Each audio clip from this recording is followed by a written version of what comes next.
Salve, salve, concurseiro e concurseiro. Vou trabalhar com vocês no evento Na Letra da Lei, em cima da Lei 11.671 de 2008, a lei que fala sobre a inclusão ou transferência do preso do estabelecimento penal federal.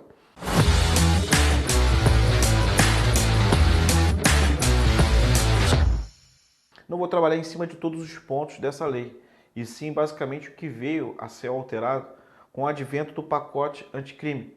Então, mostrar as alterações feitas pelo pacote anticrime, que é a Lei 13.964 de 2019, que passou a vigorar no dia 1º, ou melhor, no dia 23 de janeiro de 2020. Então, essa lei entrou em vigor nessa data específica. Vou mostrar para vocês qual foi o impacto que ocorreu em cima da lei que fala sobre inclusão e transferência do preso do estabelecimento penal federal. A Lei 11.671 de 2008. Logo de cara, eu vou trazer uma observação para vocês, que é que eu estou mencionando para vocês a numeração da lei, 11.671 de 2008. E é importante ressaltar que essa lei ela é regulamentada, ó, coloca aí, ó, regulamentada pelo decreto, então coloca, regulamentada pelo decreto 6.877 de 2009. Esse decreto aqui vai esmiuçar, vai detalhar a Lei 11.061 de 2008. Aqui, ó, Lei sobre a transferência e inclusão de presos em estabelecimentos penais federais de segurança máxima e das outras providências. Primeira inclusão feita pelo pacote anticrime é quanto à competência. Foi introduzido aqui o parágrafo único no artigo 2º da lei mencionada. E fala o seguinte, o artigo 2º, parágrafo único. O juízo federal de execução penal será competente para as ações de natureza penal que tenham por objeto fatos ou incidentes relacionados à execução da pena ou infrações penais ocorridas no estabelecimento penal federal. Então trouxe essa lei especificando aí que no que diz respeito à competência envolvendo aí o juízo da execução penal em âmbito federal, ele que vai ter a competência quando envolver uma infração penal ocorrida dentro do estabelecimento penal federal. Qual vai ser o juízo competente? O juízo federal de execução penal. Está fazendo a fiscalização ali desses estabelecimentos penais. Tá? Então, é um critério de fixação de competência. Vamos supor que o preso foi lá e praticou um crime. Ah, qual o crime que o preso praticou? Extorsão. Porque o preso, em muitos casos, ele tenta extorquir o outro preso. Se ele pegar ali a fragilidade do preso, saber que o preso tem dinheiro, ele vai querer trabalhar na mente do preso para tirar o dinheiro ali da melhor forma possível, né, para ele conseguir oferir essa vantagem econômica. Então, o que ele faz? Vai, na boa parte dos casos, praticar extorsão também. Qualquer crime que venha ocorrer no estabelecimento penal federal, a competência vai ser o Juízo Federal de Execução Penal. Isso, a grosso modo falando, porque dependendo do crime também, né, se ele praticar um crime de homicídio pela Constituição Federal, sendo um crime de homicídio doloso, pela Constituição Federal, é um crime de competência do Tribunal do Júri. Isso é previsto constitucionalmente, tá? A competência do Tribunal do Júri. Então, nesses casos aí, você vai se basear em cima da Constituição Federal. Perfeito? Agora, isso envolvendo a infração penal, eu especifiquei. Mas além da infração penal, traz como competência do juízo federal outra coisa? Sim, a lei falou qualquer incidente relacionado à execução da pena que o preso praticar ou ocorrer um fato envolvendo um incidente ali, qualquer coisa, qualquer fato, qualquer incidente durante a execução da pena dele dentro do estabelecimento penal federal, a lei falou que é da competência do Juízo Federal de Execução Penal. Tá? Então está trazendo aí esses critérios de fixação da competência. Vem comigo agora uma outra coisa que veio a ser alterada com o pacote anticrime, tá? Foi o quê? Foi o tempo que o preso pode ficar no estabelecimento penal federal e também o caput do artigo 3º. Esse artigo 3º é importante ressaltar que ele vai trazer o quê? As características, vai trazer as características do sistema. Eu vou ler com vocês o caput, depois vou em cima das características do sistema penitenciário federal envolvendo o cumprimento do preso dentro do estabelecimento penal federal. Então vem aqui comigo, ó. Artigo 3º. Serão recolhidos em estabelecimentos penais federais de segurança máxima aqueles cuja medida se justifique no interesse da segurança pública ou do próprio preso, condenado ou preso provisório. Então preste atenção aqui, nesse primeiro momento, você pode observar que eu sublinhei a palavra aqueles cuja medida se justifique no interesse da segurança pública ou do próprio preso, condenado ou provisório. Com a redação nova, fala o seguinte, ó, serão incluídos em estabelecimentos penais federais de segurança máxima aqueles para quem a medida se justifique no interesse da segurança pública ou do próprio preso, condenado ou preso provisório. Mudou ali só, pouca coisa. Mas o importante aqui, ó, essa parte, quando falou assim, o preso, para ser incluído no estabelecimento penal federal, a medida tem que se justificar o quê? No interesse da segurança pública. Se você pegar a lei 11.671 de 2008, ela só fala isso, que pode um preso ser incluído no estabelecimento penal federal, tendo visto o quê? Justificativa de interesse de segurança pública. Mas quais são as hipóteses que poderia se configurar ali no interesse da segurança pública para ser incluso no estabelecimento penal federal? A lei não fala. Vai estar onde? No decreto 6.877 de 2009. Então, fazendo essa complementação, por exemplo, no interesse da segurança pública pode ficar evidenciado um preso que tenta fazer o quê? Um preso que participa de rebelião, um preso que lidera o estabelecimento penal federal. Exemplos aí que isso por interesse de segurança pública, a melhor coisa que faz com esse preso é desarticulá-lo, porque se ele está comandando ali o estabelecimento penal federal, se ele comandou uma rebelião, se ele é o cabeça, nós temos que desarticulá-lo. Desarticular de qual forma? Colocando ele no estabelecimento penal federal para ele ficar ali isolado. Quando eu falo isolado, ele vai cumprir aí sua pena, ao invés de ser em âmbito estadual, em âmbito federal, seguindo o quê? As características do estabelecimento penal federal. Seria uma forma de tentar desarticular. Então, no interesse da segurança pública seria esse caso. Ou seja, ele causa risco à segurança do estabelecimento penal, ele participou de rebelião, ele lidera ali uma organização criminosa, tá? Ele também, ó, está no RDD. São hipóteses aí que pode colocar o preso no estabelecimento penal federal. Agora, a própria lei falou que pode incluir um preso no estabelecimento penal federal, tendo em vista o quê? A justificativa de uma medida, tendo em vista a segurança pública ou do próprio preso. O próprio preso, ele pode pedir para ir para o estabelecimento penal federal? Pode. Pode perfeitamente pedir para o estabelecimento penal federal. Só que o decreto ele vai especificar quando que o próprio preso pode pedir para o estabelecimento penal federal. Questão de segurança dele mesmo. Ou seja, ele esteja correndo risco de ficar no estabelecimento penal estadual, correndo risco de vida em sua integridade física. Por exemplo, se ele permanecer no estabelecimento estadual, ele vai morrer.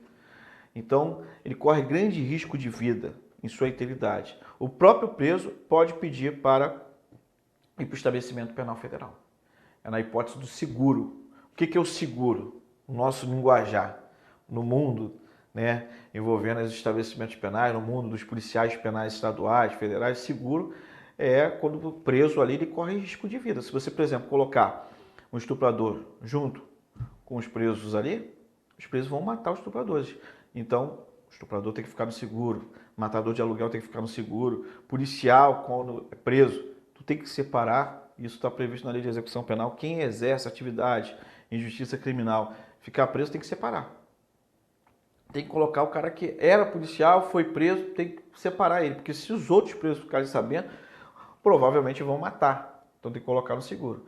Então, uma outra hipótese de inclusão do preso no estabelecimento penal federal é envolvendo que a própria integridade física dele, risco de vida, ele mesmo pode solicitar. Não só ele, como o Ministério Público, como também até o próprio diretor do estabelecimento. Tá? Então, vem aqui comigo. Essas são as hipóteses de inclusão do preso no estabelecimento penal federal no interesse da segurança pública ou do próprio preso, envolvendo preso condenado, preso provisório, a quem pode pedir. Quem pode pedir no que diz respeito ao risco da vida e integridade física é o próprio preso. Preso condenado, preso provisório. Tá? Lembrando o seguinte, hoje nós temos 5 penitenciárias federais. Catanduvas, Paraná, Mossoró, Rio Grande do Norte, Porto Velho, Rondônia, Campo Grande, Mato Grosso do Sul e o Distrito Federal, que é na Papuda. 5 penitenciários federais. Se você pegar a lei de execução penal, no seu artigo 87, fala que a penitenciária é o estabelecimento penal de segurança máxima, média, que serve para abrigar presos cumprindo pena em regime o quê? Fechado. Então, se eu tenho 5 penitenciários hoje, característica do estabelecimento penal federal ser penitenciária, o preso que vá para o estabelecimento penal federal ele tem que estar no regime de pena que vai cumprir um regime fechado. Ou ser um preso provisório, porque o preso provisório ele não vai seguir as regras do regime semiaberto, ele já é preso provisório ainda. Mas o preso provisório não pode ir para a rua para trabalhar, porque senão ele não volta. Então, o preso provisório e o condenado definitivo, cumprimento de pena em regime fechado, porque lá é penitenciário. Perfeito? Tanto é que se esse condenado definitivo progredir no regime, sair do fechado e for para o semiaberto, ele não pode ficar mais no estabelecimento penal federal. Ah, professor, quem pode pedir para um preso ir para o estabelecimento penal federal? Quem pode pedir, a lei ela traz ali de forma clara, ou ela vai se omitir nesse ponto. A lei vai falar a respeito de quem pode pedir a inclusão do preso no estabelecimento penal federal. Olha lá, autoridade administrativa, Ministério Público, o próprio preso. Na maioria dos casos, quem pede a inclusão do preso no estabelecimento penal federal é o secretário de Segurança Pública, se encaixando como autoridade administrativa. Boa parte também é pedido pelo Ministério Público e o próprio preso. O próprio preso ele pede no caso do quê? Questão de segurança dele. Está correndo risco de vida. Então, a autoridade administrativa, o Ministério Público e o próprio preso que podem pedir a inclusão aí do estabelecimento penal federal. Perfeito? Vem aqui comigo, ó. Agora, características da inclusão do preso no sistema penitenciário federal. Então, características do estabelecimento. Ó, na verdade aqui, pessoal, risca aqui, características do sistema penitenciário federal. Fala o seguinte, artigo 3º, parágrafo 1º, ó. A inclusão em estabelecimento penal federal de segurança máxima no atendimento do interesse da segurança pública será em regime fechado, então presta atenção, ó, regime fechado de segurança máxima, com as seguintes características. Então aqui deixou evidenciado, se é regime fechado é porque ele foi condenado de forma definitiva e o local, o estabelecimento penal federal vai ser denominado penitenciário. Está lá na Lei de Execução Penal, artigo 87, como eu frisei para vocês. A penitenciária é o estabelecimento prisional que abriga presos condenados de cumprimento de pena em regime fechado e no caso específico do preso provisório. Tá? Preso provisório quando não tem cadeia pública, mas como esse preso provisório ele preenche ali as características para ir para o sistema penitenciário federal, ele vai para a penitenciária. Então, quais são as características aí? Ó? Primeiro, recolhimento em cela individual. O preso ele vai ser recolhido em cela individual. Então, por exemplo, aqui, ó,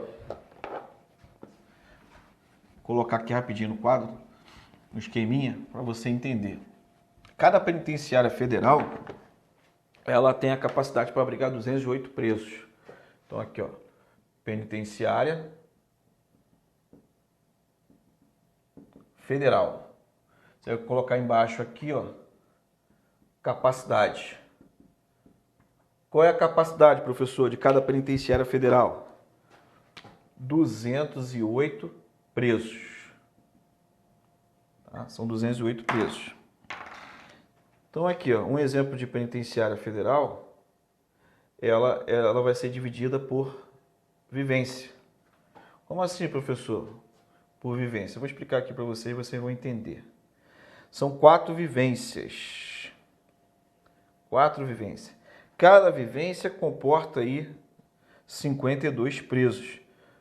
É só você somar 4 vivências, cada vivência 52 presos, ao todo eu tenho 208 presos, que a capacidade, não estou dizendo que vai ter 208 presos, mas tem capacidade para 208. Aqui, ó, 52, 52 e 52. Então, aqui, por exemplo, eu tenho a vivência alfa, a vivência delta, a vivência bravo e a vivência Charlie. Tá? Aí, aqui eu vou ter uma ala inferior e ala superior. Então, cada ala, a inferior, cabe 13 presos embaixo e a superior 13. Então, desse lado 26 e desse lado aqui, ó, 26. Só para você entender. 26. 13 embaixo, 13 em cima. E aqui também, 13 embaixo e 13 em cima. A estrutura de cada vivência é dessa forma. Ou seja, totalizando 52 presos. São 208 celas ao todo. 208 celas, preso, cela individual. Ah, professor, cela individual. A cela tem em torno de 7 metros quadrados. Não tem rádio, não tem televisão. É um concreto para colocar o colchão. Vai ter a pia dele. Vai ter o local para ele tomar um banho. E não tem rádio, não tem televisão, ele recebe livros. Ou seja, recolhimento em cela individual. Penitenciária Federal não abriga mais de um preso na cela. Tá? Essas características do sistema, por isso que está dando certo. Então, primeiro é recolhimento em cela individual. Segundo, visita do cônjuge, do companheiro, de parentes e de amigos, ó, somente em dias determinados. Ou seja, as visitas vão ter que marcar. Tem que ter ali, né, um agendamento prévio. Por meio virtual ou no parlatório. Meio virtual poderia ser através ali, né, num vídeo, que eles realizam uma visita virtual. Por exemplo, tem preso que não vai ter capacidade ali financeira de arcar com as despesas da família para visitar ali no estabelecimento penal federal. Por quê? Na maioria dos casos, eles saem do estado. Por exemplo, um preso que estava praticando crime no Nordeste, ele de alta periculosidade, vamos supor que é do Rio Grande do Norte. Não vamos colocar ele em Mossoró, porque se tu colocar ele em Mossoró, ele fica próximo. Ali ele tem um vínculo com a criminalidade. Então, para desarticular, tira esse preso ali do Rio Grande do Norte e manda ele para onde? Porto Velho, manda ele para Catanduvas, desarticulando dessa forma. Em muitos casos, ele não tem dinheiro para arcar com a despesa do traslado da família, para visitá-lo. Aí essa visita ela pode ser feita pelo meio virtual e em muitos casos é pedido pela Defensoria Pública. Tá? Aí a família vai até um setor ali da Defensoria Pública, é agendado e ele tem essa visita virtual. Mas se for para a penitenciária, a visita é feita no parlatório. O que seria o parlatório? O parlatório nada mais é do que, tipo como se fosse um guichê, né? Separado por vidro. Então aqui fica a visita, tem um vidro separando, do outro lado está o interno. Como é que é feita a comunicação entre a visita e o preso? Não tem contato físico. A visita, ela é só conversar. Como é que vai ser feita a comunicação? Por interfone. Então tá aqui, ó, visita falando, preso do outro lado com o interfone também falando. Toda essa conversação, ela vai ser o quê? Gravada. E além disso, nesse guichê que fica a visita, e o interno também, tem câmera para fazer a captação ali das imagens. Então, tem a captação do áudio, captação das imagens. Beleza? Então, aqui voltando, a visita é feita pelo cônjuge, companheiro, parentes e amigos, somente em dias determinados por meio virtual ou no parlatório, com o máximo de 2 pessoas por vez, além de eventuais crianças, ou seja, não contabiliza a criança, separados por vídeo e comunicação por meio de interfone, ó, com filmagem e gravações. É importante ressaltar que, ó, essas características foram incluídas aqui, ora, pelo pacote anticrime. Beleza? Isso já para quê? Legitimar cada vez mais o sistema penitenciário federal. O banho de sol no presídio federal é de até 2 horas diárias. Ó. Toma cuidado aqui, ó, preposição. De até 2 horas de banho de sol. Pode acontecer por questões de segurança pública, ali um dia, liberar ele, ao invés de liberarem os presos 2 horas, liberar 1 hora. Isso depende aí do dia, depende de questão de segurança pública. Mas ele tem como direito banho de sol de até 2 horas diárias. De até 2 horas. Pode acontecer de ali ocorrer uma restrição, tendo em vista interesse maior, interesse de segurança pública. E, inciso 4, ó, monitoramento de todos os meios de comunicação, inclusive de correspondência escrita. Aí você tem que tomar cuidado para não confundir lá. Uma das características do regime disciplinar diferenciado é que vai ter ali a fiscalização da correspondência escrita do preso. No nosso caso, se ele estiver no RDD, vai ter fiscalização da correspondência escrita? Vai. Mas se ele não está no RDD, vai ter monitoramento dos meios de comunicação, aí, inclusive correspondência escrita, também vai ter a fiscalização, vai ter o monitoramento, esse acompanhamento ali. Perfeitamente, justamente para o quê? Para fazer de tudo para o preso não conseguir se articular com o mundo exterior aí para fins de criminalidade. Tudo bem? Então, essas características aqui são do RDD. Pegando e comparando, ou melhor, essas são as características do cumprimento do preso em um estabelecimento penal federal. Comparando com o regime disciplinar diferenciado, vamos lá. O regime disciplinar diferenciado, ele fala que o preso ele pode ficar até 2 anos. Mas o regime disciplinar diferenciado é uma sanção disciplinar. Já qual é o prazo que o preso pode ficar no estabelecimento penal federal? O prazo que o preso pode ficar no estabelecimento penal federal, o juiz pode fixar até 3 anos. Até 3 anos, mas cabe prorrogação. Então, quanto ao prazo, mudou. Mas eu posso falar que o preso foi para o estabelecimento penal federal está cumprindo o RDD? Não, o RDD é uma espécie de sanção disciplinar. Então, se ele estiver no RDD, vai ficar mais rigoroso ainda do que está aqui com base nessas características. Beleza? Vai mudar um pouco aqui. Pouca coisa só também. Ó, parágrafo 2º do artigo 3º. Monitoramento de áudio e vídeo no parlatório e nas áreas comuns. Os estabelecimentos penais federais de segurança máxima deverão dispor de monitoramento de áudio e vídeo no parlatório e nas áreas comuns, para fim de preservação da ordem interna e da segurança pública, vedado seu uso nas celas e no atendimento advocatício, salvo expressa autorização judicial em contrário. Ou seja, isso aí está previsto na lei, né? Ou seja, vai ter o acompanhamento, monitoração de áudio, vídeo no parlatório. O parlatório é aquele local que eu mencionei para vocês, onde que vai ter a visita. Ele vai ser separado por vidro. Então, dentro do parlatório vai ter o quê? Monitoração de vídeo. E, além disso, vai ser gravada a conversa do interno com a visita. Nas áreas comuns, a penitenciária federal ela é rodeada de câmeras.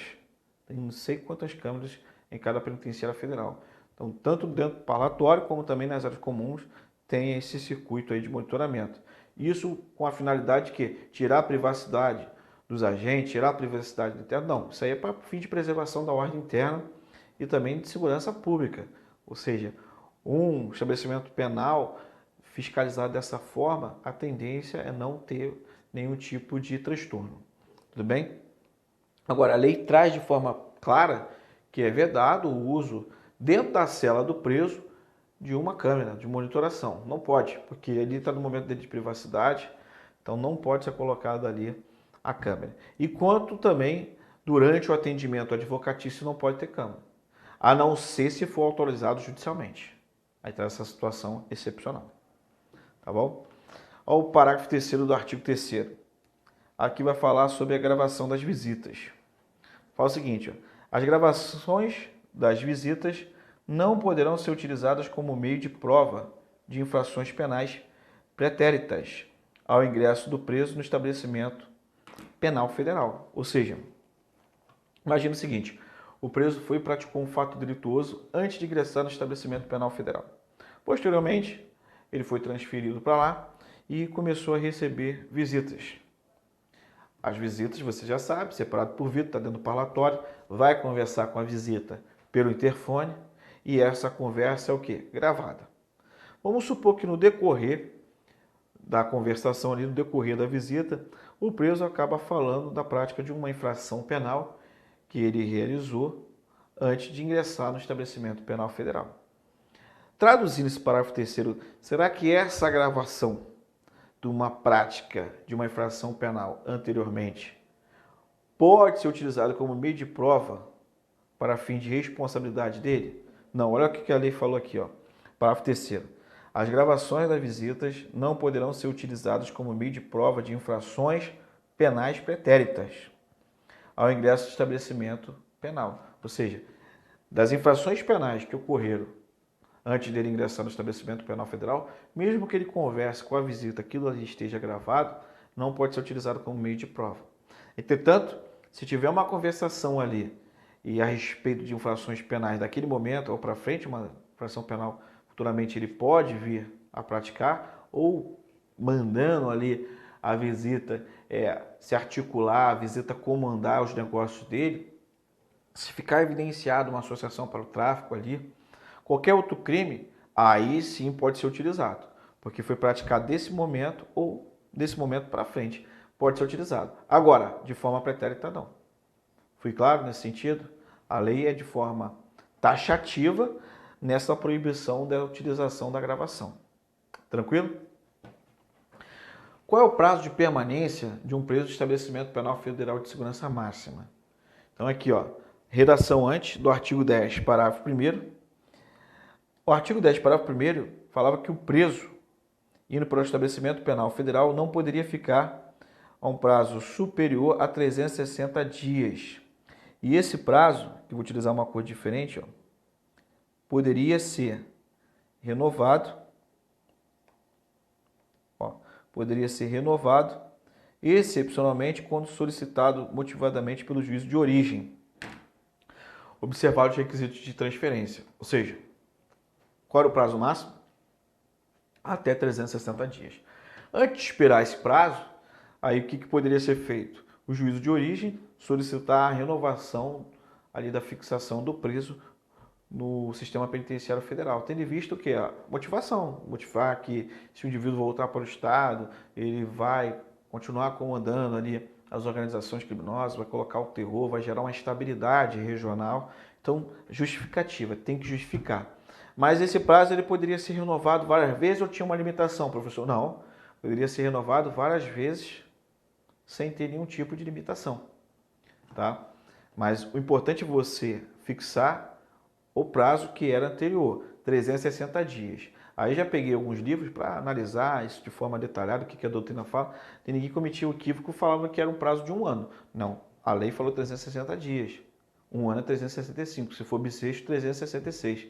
Então é um equívoco falar que antes o prazo era de 1 ano. Não era de 1 ano, é 360 dias. Perfeito? Podendo ser renovados por igual período em caso excepcional. E por quantas vezes for o que? Necessário. Você pega, por exemplo, internos que estão até hoje no sistema penitenciário federal, está tendo várias renovações. Por exemplo, o Luiz Fernando da Costa, Fernandinho Beiramar, o Marcos Nepomuceno, conhecido como Marcinho VP, estão há anos aí no sistema penitenciário federal. Ou seja, chegava o prazo, pediu o quê? Renovação. Renovando. Então, esse é o procedimento correto. Agora, qual é o prazo de permanência que o juízo pode fixar? Vem comigo o artigo 10, parágrafo 1º. Fala o seguinte, ó. O período de permanência será de até 3 anos. Então, ampliou. Antes era até 360 dias, agora, ó, até 3 anos. Esse prazo, ele pode ser renovado, correto? Por iguais períodos, ó. Renovável por iguais períodos. Quando solicitado motivadamente pelo juízo de origem, observados os requisitos da transferência e se persistirem os motivos que a determinaram. Ou seja, poderia ser renovado várias vezes, pode ser renovado por várias vezes. O que mudou efetivamente foi o prazo. Antes era até 360 dias, agora até 3 anos. Importante ressaltar que o juiz, se ele quiser, ele pode fixar 1 ano, pode fixar 2 anos. Pode fixar o quê? Até 3 anos. Não pode ser superior. Então, é questão de interpretação, muito fácil. Na prática, eu vou te falar o que vai acabar acontecendo, né? Na prática, os juízes vão fixar aí 3 anos logo de cara. Porque se fixar 1 ano, antes de esperar o prazo, vai ter que pedir o quê? Renovação. Então, ele para não ter tipo nenhuma incomodação, vão fixar logo 3 anos. E vai estar errado? Não, vai estar errado porque é o prazo ali permitido pela lei. Isso no primeiro ingresso, também no caso de renovação. Então, esse prazo máximo. Perfeito? Isso vai cair com certeza em prova. Principalmente que vai fazer concurso para o Departamento Penitenciário Nacional, a cobrar a Lei 11.061 de 2008, você vai ter que se fixar nesse prazo, porque a banca quer saber se o candidato está atualizado ou não. É uma alteração que foi feita pelo pacote de crime. Alteração recente. Bancas gostam de ver se o candidato está atualizado. E você vai se atualizar mudando o prazo aí de fixação da inclusão e permanência do preso no estabelecimento penal federal. Além dessas alterações até o momento que nós estudamos, também tem os artigos que foram acrescentados com base no pacote de crime. O artigo 11A e o artigo 11B. Vamos ler aqui o artigo 11A. O artigo 11A fala o seguinte, ó, as decisões relativas à transferência ou à prorrogação da permanência do preso em estabelecimento penal federal de segurança máxima, a concessão ou a denegação de benefícios prisionais ou a imposição de sanções ao preso federal poderão ser tomadas por órgão colegiado de juízes, na forma das normas de organização interna dos tribunais. Então aqui, o que acontece?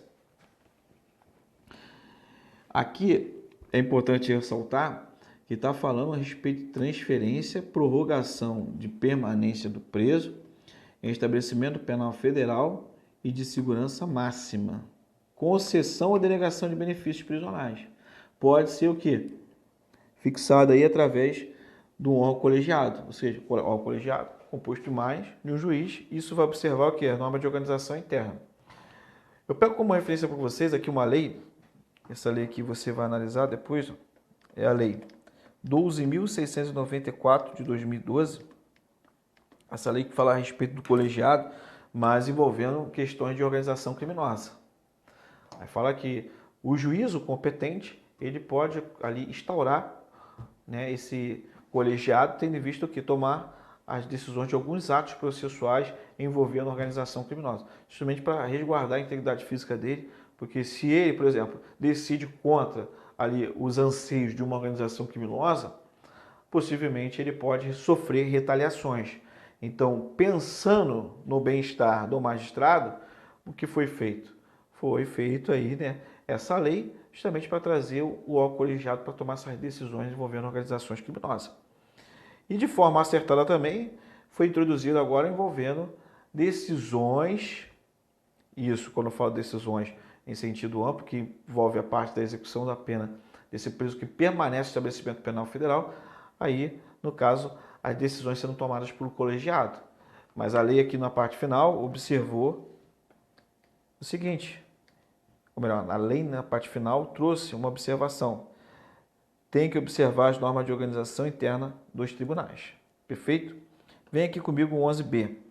Os estados e o Distrito Federal poderão construir estabelecimentos penais de segurança máxima ou adaptar os já existentes, aos quais será aplicável no que couber o disposto nesta lei.